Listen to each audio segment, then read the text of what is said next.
Hello friends, welcome to the GS foundation. एक बार फिर से तहे दिल से स्वागत करते हैं आप सभी छात्रों का जीएस फाउंडेशन के इस प्लेटफॉर्म पर। आज के सेशन में हम लोग करने वाले हैं मॉडर्न हिस्ट्री के महत्वपूर्ण प्रश्न को। इसके साथ आपको मिलेगा फुल एक्सप्लेनेशन।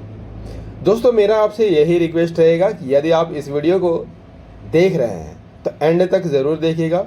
वीडियो यदि अच्छी लगे तो दोस्तों के साथ शेयर कर दीजिएगा, और यदि आप भी इस चैनल पर नए हैं चैनल को सब्सक्राइब कर लीजिएगा, बेल आइकन को प्रेस करना मत भूलिएगा।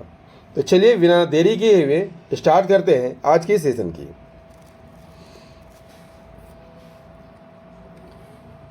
सेशन का पहला सवाल आपकी स्क्रीन पर क्या कहता है? शिवाजी की मृत्यु कब हुई थी? शिवाजी की मृत्यु कब हुई थी? Answer is the 1680। शिवाजी की मृत्यु कब हुई थी? 3 अप्रैल 1680 को शिवाजी की मृत्यु हो गई थी। कितने वर्ष की अवस्था में? 53 वर्ष की अवस्था में।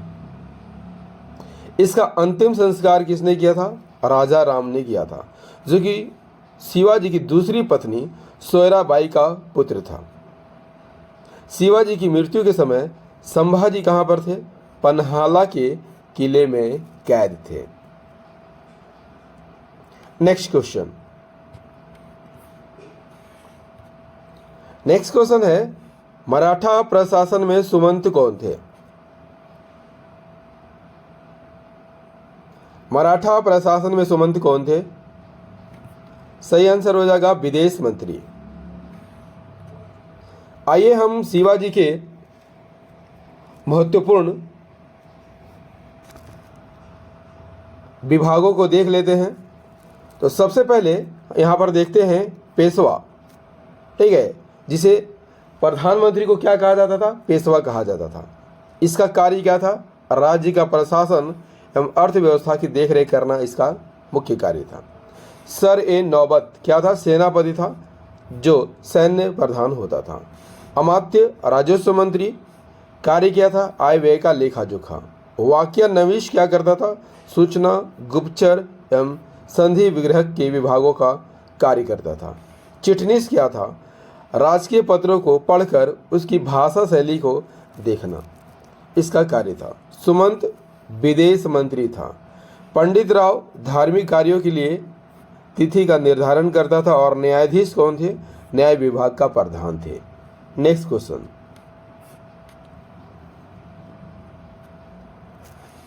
हमारा है, खेड़ा का युद्ध किसके बीच हुआ था? आंसर इज द साहू और ताराबाई के बीच हुआ था।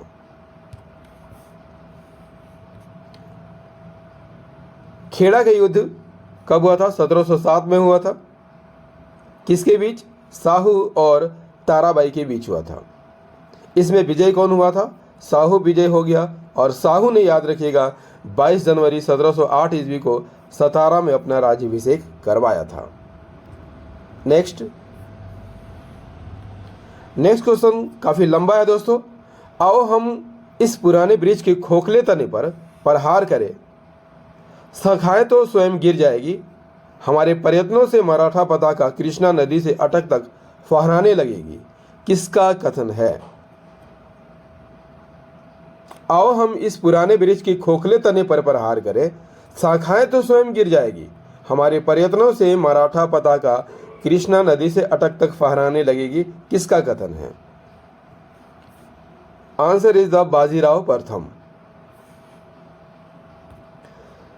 पेशवा बाजीराव प्रथम ने कहा था कि आओ हम इस पुराने ब्रिज के खोखले तने पर प्रहार करें, शाखाएं तो स्वयं गिर जाएंगी। हमारे प्रयत्नों से मराठा पताका कृष्णा नदी से अटक तक फहराने लगेगी। मुगल साम्राज्य की कमजोर हो रही स्थिति को फायदा उठाने के लिए साहू को उत्साहित करने के लिए ऐसी बात कही गई थी। उत्तर में साहू ने क्या कहा था? साहू ने कहा था कि निश्चित रूप से आप इसे हिमालय के पार गाड़ देंगे। निसंदेह आप योगी पिता के योग्य पुत्र माने जाते हैं। नेक्स्ट क्वेश्चन, संगोला की संधि किसके बीच हुई थी?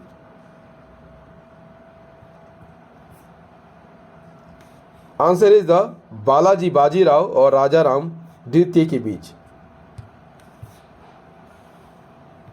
संगोला की संधि बालाजी बाजीराव और राजा राम द्वितीय के बीच हुई थी। इसके अनुसार मराठा संगठन का वास्तविक नेता पेशवा बन गया था। नेक्स्ट क्वेश्चन, पानीपत का तृतीय युद्ध कब हुआ था? काफी आसान सा सवाल है दोस्तों। पानीपत का तृतीय युद्ध कब हुआ था? आप जानते हैं कि पानीपत का प्रथम युद्ध 1526 को बाबर और इब्राहिम लोदी के बीच, पानीपत का द्वितीय युद्ध 1556 में अकबर और हेमू के बीच हुआ था। पानीपत का तृतीय युद्ध कब हुआ था? आपको यहाँ पर आंसर करना है। आंसर इज द 14 जनवरी 1761 को हुआ था। पानीपत का तृतीय युद्ध 14 जनवरी 1761 को होता है। उस समय मराठा का नेतृत्व किसने किया था? बालाजी बाजीराव ने किया था। इसमें मराठों की हार हो गई थी। इस हार को बालाजी ने सहन नहीं कर पाया और 1761 में ही इनकी मृत्यु हो गई। अगला पेशवा कौन बना? माधव राव नारायण राव प्रथम। नेक्स्ट क्वेश्चन हमारा है, नाना फडणवीस का मूल नाम क्या था? नाना फडणवीस का मूल नाम बालाजी जनार्दन भानु था। नानाजी फडणवीस का मूल नाम क्या था? बालाजी जनार्दन भानु था। और अंग्रेज ग्रांट डफ ने इसे मराठों का मैकियावली कहा था। नेक्स्ट क्वेश्चन है, सुरजी अर्जुन गांव की संधि कब हुई थी? 30 दिसंबर 1803 को। सुरजी अर्जुन गांव की संधि कब हुई थी? 30 दिसंबर 1803 को। किनके बीच? दौलत राव सिंधिया और अंग्रेजों के बीच। इस संधि के अनुसार उसने अंग्रेजों को गंगा और यमुना के बीच का अपना सारा प्रदेश दे दिया था।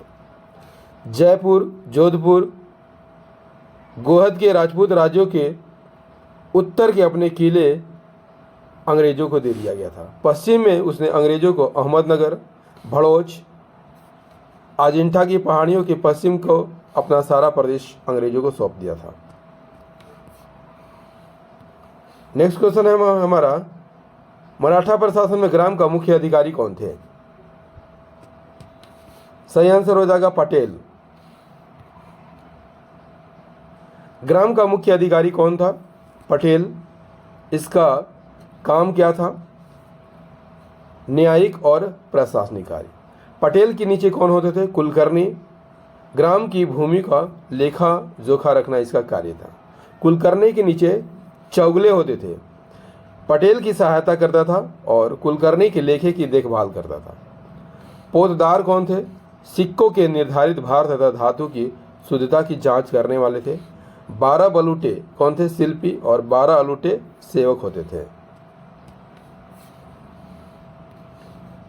अगला क्वेश्चन है, स्वतंत्र हैदराबाद की स्थापना किसने की थी?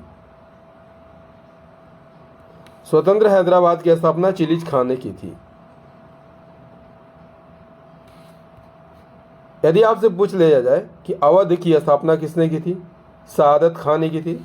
हैदराबाद चिनकिलिज खां, जिसे निजामुल मुल्क आसफ जाह के नाम से भी जाना जाता है। रुहेलखंड वीर दाऊद और अली मोहम्मद खां। बंगाल की स्थापना मुर्शिद कुली खां। कर्नाटक सादुतुल्ला खां। भरतपुर की स्थापना चूड़ामन और बदन सिंह ने किया था। नेक्स्ट क्वेश्चन है, सैयद बंधु हुसैन अली की हत्या किसने कर दी थी? सैयद बंधु हुसैन अली खां की हत्या किसने की थी? सही आंसर हो जाएगा हैदर बेग ने की थी। हैदर बेग तुरानी सैनिक था जिसने 9 अक्टूबर 1720 को सैयद बंधु में से एक हुसैन अली खां की हत्या कर दी थी। सैयद बंधु की बात कर ले जाए तो मध्यकालीन इतिहास में सैयद बंधु हुसैन अली खां और अब्दुल्ला खां को शासक निर्माता के रूप में जाना जाता है, नृप निर्माता के रूप में जाना जाता है। याद रखिएगा, इंपॉर्टेंट फैक्ट रहेगा आपके एग्जाम के दृष्टिकोण से। नेक्स्ट क्वेश्चन है, अहमद शाह अब्दाली ने भारत पर कितनी बार आक्रमण किया था? सही आंसर हो जाएगा 8 बार। अहमद शाह अब्दाली का वास्तविक नाम क्या था? अहमद खां था। इसने भारत पर 8 बार आक्रमण किया था। नेक्स्ट क्वेश्चन है, भारत में प्रथम पुर्तगाली वायसराय बनकर कौन आया था?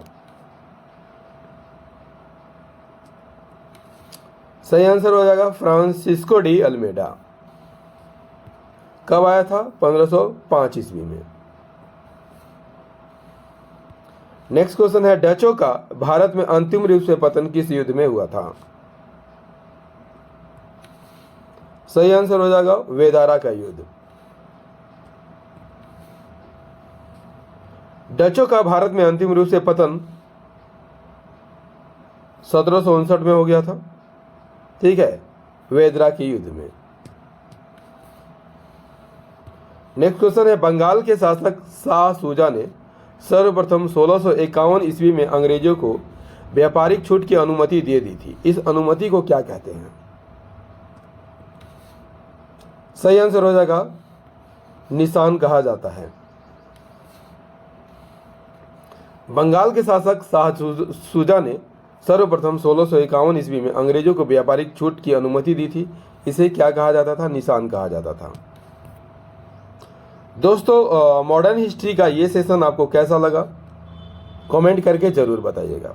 यदि सेशन पसंद आया हो तो एक लाइक तो अवश्य कर दीजिएगा, दोस्तों के साथ शेयर कर दीजिएगा, और यदि आप भी इस चैनल पर नए हैं चैनल को ज़रूर सब्सक्राइब कर लीजिएगा। मिलते हैं अगले सेशन में वर्ल्ड ज्योग्राफी के प्रश्नों के साथ। तब तक के लिए जय हिंद, धन्यवाद।